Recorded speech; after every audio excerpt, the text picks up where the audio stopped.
Shalom Bapak Ibu Saudara yang terkasih. Bagaimana kabar hari ini? Saya percaya semua kita selalu dalam keadaan baik. Mengapa kita selalu dalam keadaan baik? Karena kita adalah orang-orang yang terjaga dan terpelihara aman oleh karena kasih dan kuasa Tuhan. Nah Bapak Ibu Saudara, hari ini sampai kapanpun Bapak Ibu Saudara, Tuhan itu tetap setia untuk memantau setiap kita. Itu sebabnya judul dari konten saya kali ini adalah God is watching us. Artinya bahwa hidup kita ada di dalam pandangan Tuhan, hidup kita ada di dalam pengawasan Tuhan, dan Dia berjanji bahwa tidak akan pernah boleh terjadi sesuatu dalam hidup kita tanpa seizin daripada Tuhan. Itu sebabnya apapun keadaan kita, bagaimanapun situasi kita hari ini, Bapak Ibu Saudara, percayalah itu atas sepengetahuan Tuhan dan tentunya juga atas seizin daripada Tuhan. Sebab kalau Tuhan tidak izinkan, itu tidak akan pernah mungkin terjadi dalam hidup kita. Apapun keadaan kita hari ini Bapak Ibu Saudara, biarlah kita tetap bisa bersyukur kepada Tuhan oleh karena kasih-Nya yang selalu diperbaharui setiap hari bagi kita, sehingga tidak ada alasan bagi kita untuk kita tidak bisa menikmati kasih dan kebaikan Tuhan. Nah, Bapak Ibu Saudara, sebelum kita bersama-sama lebih lanjut masuk dalam sebuah perenungan singkat, saya mau mengajak kita tentunya untuk bersatu hati di dalam doa bersama. Mari kita satukan hati. Bapa Surgawi, terima kasih Tuhan karena Engkau adalah penjaga kami yang tidak pernah tertidur dan tidak pernah terlalap menjaga hidup kami. Dari waktu ke waktu, dari musim ke musim, Engkau tetap berada bersama dengan kami. Bahkan di saat kami berubah setia, Engkau tidak pernah sekalipun berubah setia. Itu sebabnya Bapa, kami mau menyerahkan waktu dan hidup kami sepenuhnya ke dalam tangan-Mu, karena kami tahu bahwa di tangan itulah kami boleh tinggal dengan aman. Di tangan itulah Tuhan kami boleh melihat kebesaran-Mu, dan di tangan itu juga kami boleh mengalami ketenangan di tengah-tengah apapun yang terjadi, di tengah-tengah apapun yang sedang kami alami dalam hidup kami hari ini. Terima kasih Bapa yang baik, kami menyerahkan renungan kami saat ini, walau dalam waktu yang singkat, biarlah Engkau Tuhan yang meneguhkan, Engkau yang berbicara, Engkau yang memberikan pengertian dan kerendahan hati bagi kami untuk kami boleh menerima setiap pesan maupun teguran yang disampaikan. Terima kasih Bapa, dalam tangan Tuhan kami serahkan hidup kami sepenuhnya. Haleluya. Amin. Baik Bapak Ibu Saudara, hidup kita ini sekali lagi cuma karena Tuhan. Dan itu tidak bisa ditawar, karena di luar Tuhan kita tidak mungkin bisa melakukan apapun dalam hidup ini. Itu sebabnya kalau kita hidup hari ini, biarlah kita hidup bagi Tuhan. Saya mau ajak kita sama-sama untuk mengangkat sebuah pujian. Meskipun suara saya sudah serak, tapi saya percaya bukan soal keindahan, tetapi bagaimana makna dari pujian ini boleh menjadi sebuah komitmen kita di hadapan Tuhan. Mari sama-sama kita mau katakan, Yesus Kau kebenaran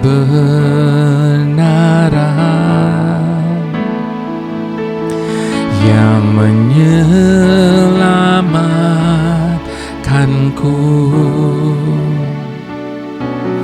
Kau memberikanku hidup dan pengharapan.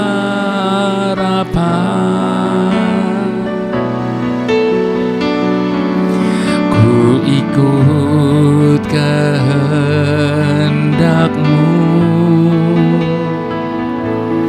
ku perlu anugerah-Mu,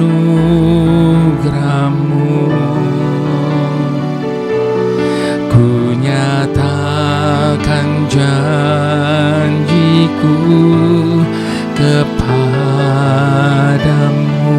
Mari sekali lagi sama-sama katakan,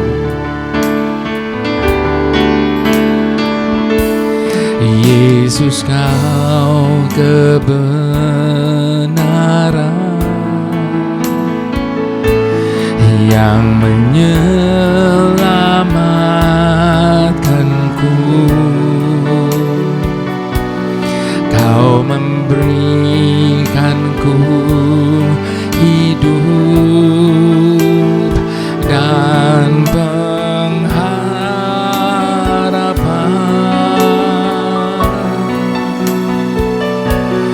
Ku ikut kehendak-Mu,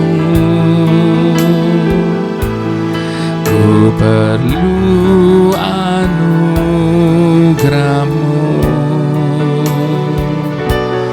Ku nyatakan janjiku kepadamu.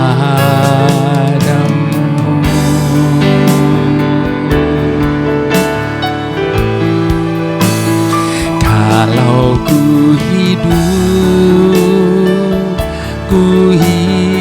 bagi-Mu, hatiku tetap menyembah-Mu. Dunia tak bisa menjauhkanku dari kasih-Mu.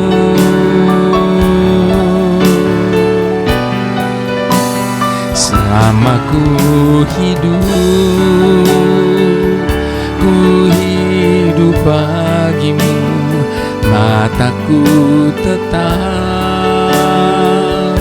tetap memandang-Mu. Dunia tak bisa menjauhkanku dari kasih-Mu. Mari sekali lagi sama-sama katakan, kalau ku hidup bagi-Mu, hatiku tetap menyembah-Mu. Dunia tak bisa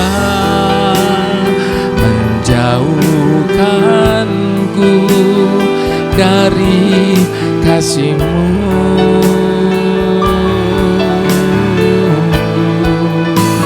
Selama ku hidup bagi-Mu, mataku tetap memandang-Mu. Dunia tak bisa menjauhkanku dari kasih-Mu. Biarlah selama kita hidup di dunia ini, Bapak Ibu Saudara, kita hidup hanya bagi Tuhan. Dan apa yang Tuhan sudah buat dengan hidup kita, apa yang Tuhan sudah beri dalam hidup kita, biarlah kita boleh mempertanggungjawabkan semuanya itu. Saya mau ajak kita buka firman Tuhan dari Matius 25 ayat yang ke-14 sampai yang ke-30. Biarlah lewat renungan kita saat ini, kita boleh disadarkan bahwa segala sesuatu yang Tuhan percayakan kepada kita harus pada akhirnya kita pertanggungjawabkan. Itu sebabnya Tuhan sedang memperhatikan kita tentang apa yang kita buat dengan hidup yang Tuhan anugerahi bagi setiap kita. Mari kita buka sama-sama Matius 25 ayat yang ke-14 sampai ayat yang ke-30. Judul dari perikop ini perumpamaan tentang talenta. Sebab hal kerajaan surga sama seperti seorang yang mau bepergian ke luar negeri, yang memanggil hamba-hambanya dan mempercayakan hartanya kepada mereka. Yang seorang diberikan 5 talenta, yang seorang lagi 2, dan yang seorang lagi 1. Masing-masing menurut kesanggupannya. Jadi Bapak Ibu Saudara, kalau Tuhan kasih 5, kasih 2, kasih 1, bukan soal Tuhan itu tidak adil, tetapi masing-masing menurut kesanggupannya. Ya, ya. Jadi kita tidak bisa iri karena kesanggupan setiap orang itu berbeda-beda. Oke. Lalu ia berangkat. Segera pergilah hamba yang menerima 5 talenta itu. Ia menjalankan uang itu lalu beroleh laba 5 talenta. Hamba yang menerima 2 talenta itu pun berbuat demikian juga dan berlaba 2 talenta.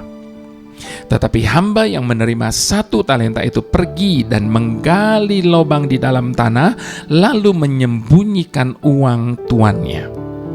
Lama sesudah itu, pulanglah tuan hamba-hamba itu lalu mengadakan perhitungan dengan mereka. Hamba yang menerima 5 talenta itu datang dan ia membawa laba 5 talenta. Katanya, "Tuan, 5 talenta Tuan percayakan kepadaku. Lihat, aku telah beroleh laba 5 talenta."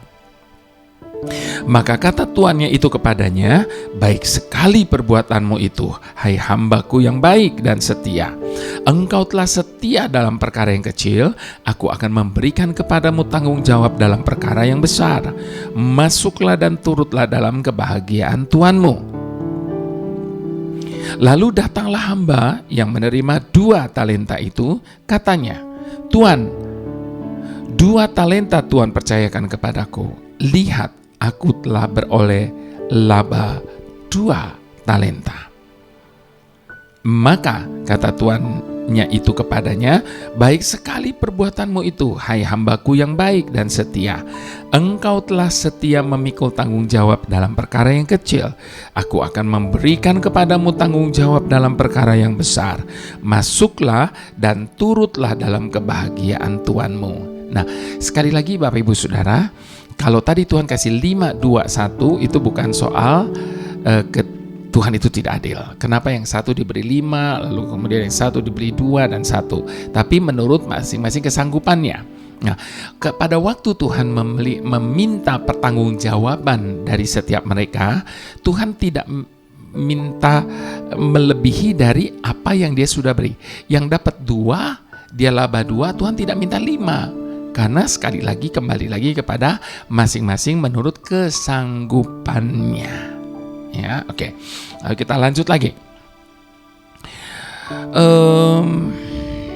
Kini datanglah juga hamba yang menerima 1 talenta itu dan berkata, "Tuan, aku tahu bahwa Tuan adalah manusia yang kejam, yang menuai di tempat di mana Tuan tidak menabur dan yang memungut dari tempat di mana Tuan tidak menanam.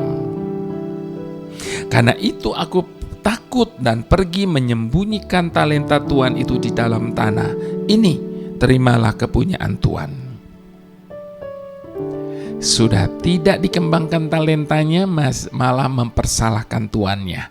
Nah, ayat ke-26 dikatakan, "Maka jawab tuannya itu, hai kamu hamba yang jahat dan malas.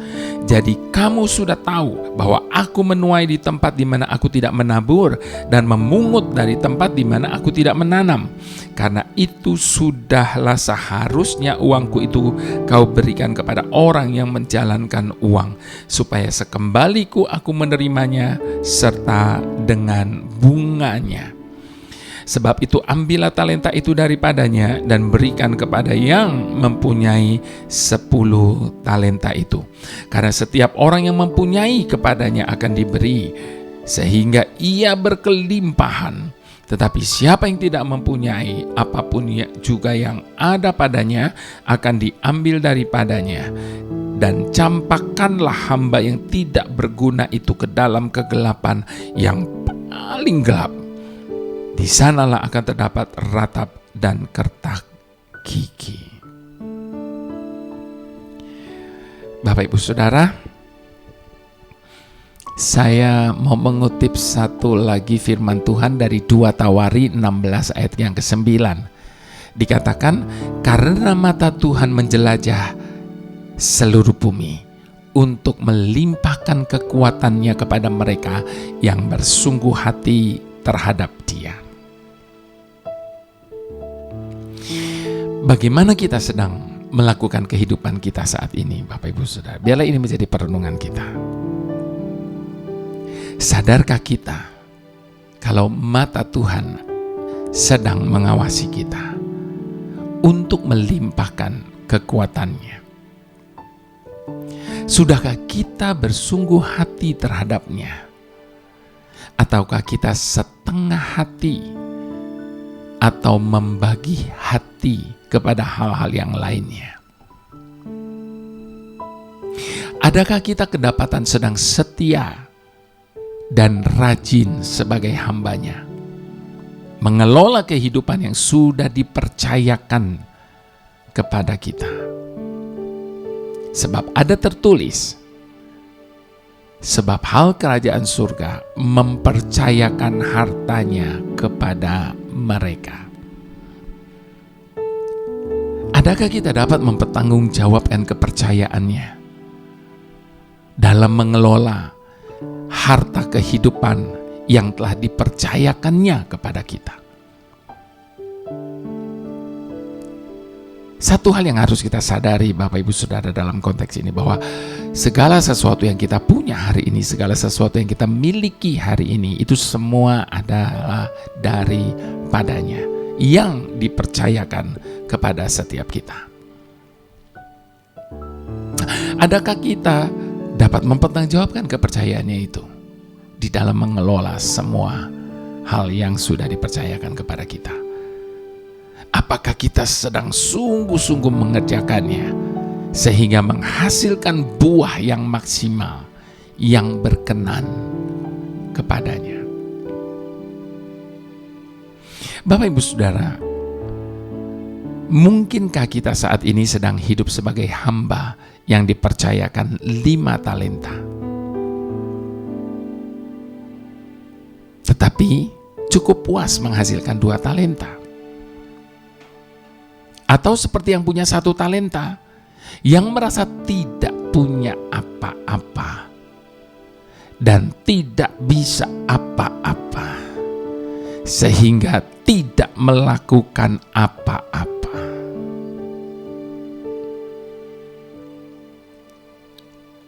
Dan tidak mengerti apa yang Tuhan ingin kita lakukan.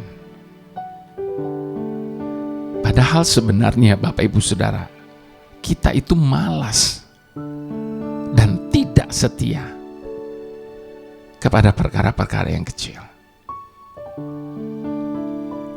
Atau mungkin juga Bapak Ibu Saudara, kita sedang santai-santai karena dengan alasan pandemi kita menjadi lumpuh dan tidak kreatif untuk menghasilkan laba dari harta yang dipercayakan Tuhan kepada kita. Atau mungkin juga kita sedang sibuk sendiri dengan mainan kita sendiri, karena COVID sudah mengubah cara hidup dan gaya hidup kita sedemikian rupa, sehingga tanpa sadar kita sudah begitu jauh dari Tuhan. Kita sudah menjauh dari apa yang Tuhan inginkan. Kita tidak sedang berada di mana seharusnya kita berada. Seperti Tuhan menegur Elia di dalam 1 Raja-Raja 19 ayat 9b. Apa kerjamu di sini, hai Elia? Saya mau ajak kita ganti nama Elia dengan nama kita sendiri. Apa kerjamu di sini, hai? Sebutkan nama kita.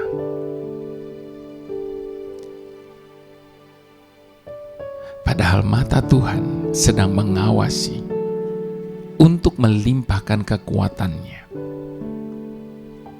Namun kita tidak siap, karena kita tidak sedang berada di mana Tuhan ingin tempatkan kita. Dan kita tidak sedang melakukan apa yang Tuhan ingin kita lakukan dengan setia,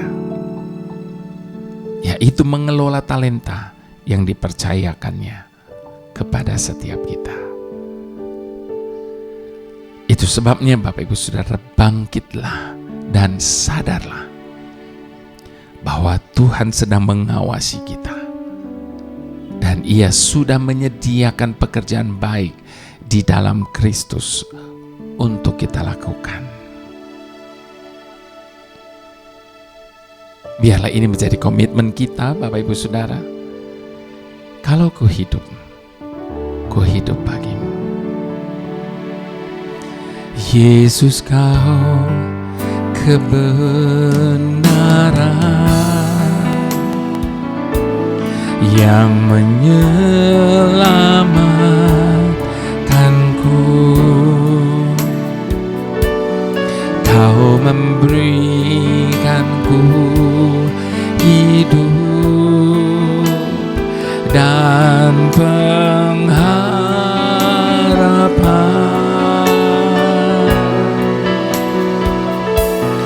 Ku ikut kehendak-Mu, ku perlu anugerah-Mu. Ku nyatakan janjiku kepadamu.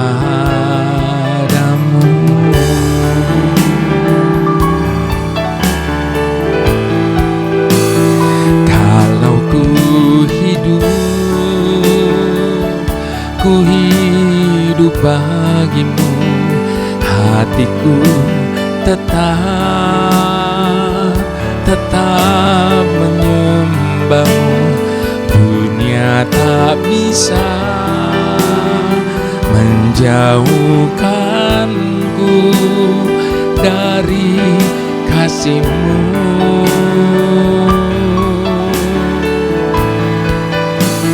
Selama ku hidup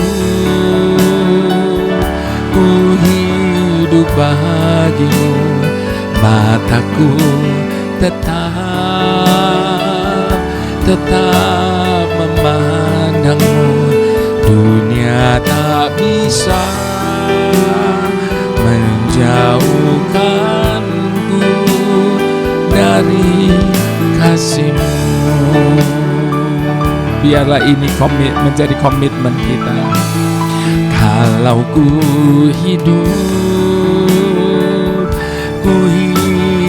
bagimu, hatiku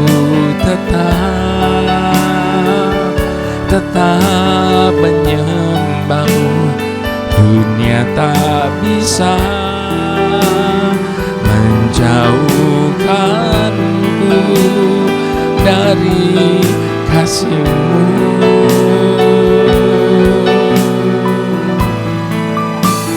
Selama ku hidup bagimu, hatiku tetap menyembah-Mu. Dunia tak bisa menjauhkanku dari kasih-Mu. Mari sekali lagi sama-sama kita katakan. Kalau ku hidup bagimu, hatiku tetap menyembah-Mu. Dunia tak bisa menjauhkanku dari kasih-Mu.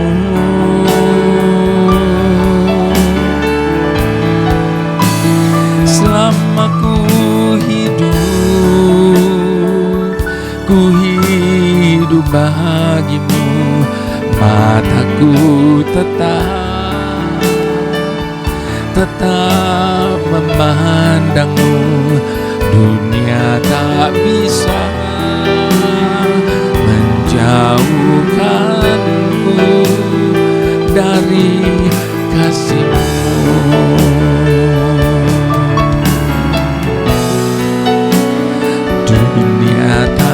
bisa menjauhkanku dari kasih-Mu.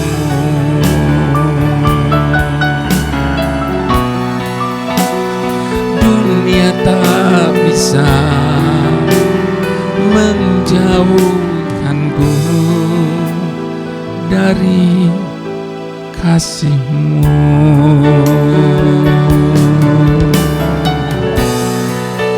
Tak akan pernah tergantikan dengan apapun juga,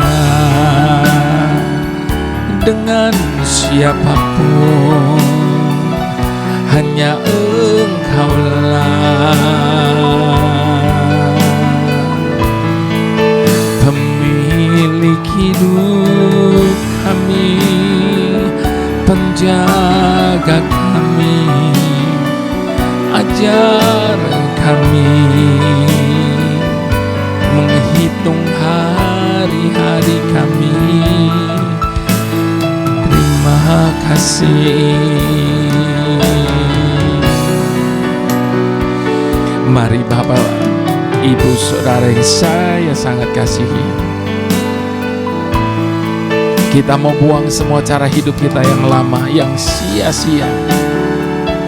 Namun biarlah dengan hidup yang masih dianugerahkan bagi kita sampai hari ini, kita mau isi, kita mau pakai dengan hal-hal yang bisa menyenangkan hati Tuhan, menghasilkan buah, supaya hidup kita ini menjadi berarti dan bukan hanya sekedar hidup, tetapi menjadi hidup yang menjadi berkat, menjadi hidup yang dapat dipertanggungjawabkan kepada Tuhan pada saatnya nanti ketika Dia meminta pertanggungjawab dari setiap kita. Haleluya, haleluya. Tuhan Yesus panutan hidup kami. Betapa sering kami bersikap seperti Petrus. Seringkali kami begitu menggebu-gebu menyatakan kasih kami kepadamu. Kami akan setia selamanya, bahkan di atas segalanya. Kami tetap akan memilih-Mu dalam setiap aspek kehidupan kami. Namun di saat dunia menawarkan begitu banyak hal kepada kami, kami masuk ke dalam dilema antara setia kepadamu dengan apa yang dunia tawarkan bagi kami. Sehingga kami seringkali memilih untuk mundur sejenak dari kasih dan hadapan-Mu Tuhan. Maafkan kami. Itu sebabnya hati kami menjadi susah karena telah seringkali mengecewakan-Mu. Kami telah mengumbar begitu banyak sekali janji kepadamu yang tidak dapat kami tepati. Kami telah berencana berbuat baik, namun hal itu belum kami laksanakan. Sungguh kami tidak layak untuk kasih-Mu. Perasaan bersalah dan malu selalu melingkupi hati kami. Dan perasaan ini seringkali menyeret kami menjadi orang yang gagal untuk hidup seperti yang Engkau kehendaki. Dan yang lebih buruk lagi dari rasa bersalah itu adalah perasaan takut bahwa kegagalan kami telah memisahkan kami dari kasih-Mu. Bukan kegagalan sederhana yang telah mengakibatkan kami tersandung. Sebaliknya, kami telah melipat gandakan dosa-dosa kami, sehingga menjadi gunung yang menghalangi pandangan kami terhadap kemurahan-Mu. Itu sebabnya kami perlu mendengarkan perkataan-Mu yang selalu dipenuhi dengan kemurahan yang tidak berkesudahan, bagaikan hujan yang menyegarkan jiwa kami. Perdengarkanlah perkataan-Mu segera, ya Tuhan. Kami haus akan kemerdekaan pengampunan-Mu atas segala kelalaian kami di dalam pengiringan akan Engkau. Tarik kami untuk lebih dekat kepadamu, karena kami tidak mempunyai cukup keberanian untuk itu. Hanya karena kasih karunia-Mu-lah kami boleh tinggal dalam tuntunan dan kasih sayang-Mu Tuhan. Haleluya. Amin.